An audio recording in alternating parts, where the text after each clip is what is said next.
আল্লাহর দিকে তাকিয়ে জুমা মুবারক না লিখে আল্লাহুম্মা সাল্লি আলা মুহাম্মদ নিজে একবার পড়ে লিখে দিয়ে দেন না, পোস্ট করে। যেই দেখুক পড়ুক, ও পড়বে, ওর উপরে রহমত নাজিল হবে, গুনাহ ক্ষমা হবে, ওর মর্যাদা বৃদ্ধি হবে, ওর যতটা গুনাহ ক্ষমা হবে, যতটা রহমত নাজিল হবে, যতটা মর্যাদা বৃদ্ধি পাবে, অতটা সেম সেম আপনার দিকেও চলে আসবে ওর ভাগ থেকে। নিজেরটাও পেলেন, ওর ভাগেরও সমান সমান পেলেন। আরেকজনে পড়লো, নিজেরটাও পেলেন, ওর ভাগেরটাও সমান সমান পেলেন।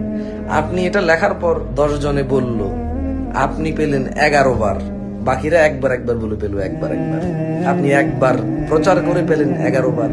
100 জনে দেখলে আপনি পেলেন 101 বার। 1000 মানুষে দেখলে আপনি পেলেন 1001 বার। 1 লক্ষ মানুষে জানলে আপনি পেলেন 1 লক্ষ 1 বার। 1 কোটি মানুষ জানলে আপনি পেলেন 1 কোটি 1 বার। আপনি যা শিখাবেন যাকে, সে তা আমল করলে তার নেকি থেকে কমবে না, তবে তার যে নেকি সমান সমান নেকি আপনার হবে। এই জুমা মুবারক বললে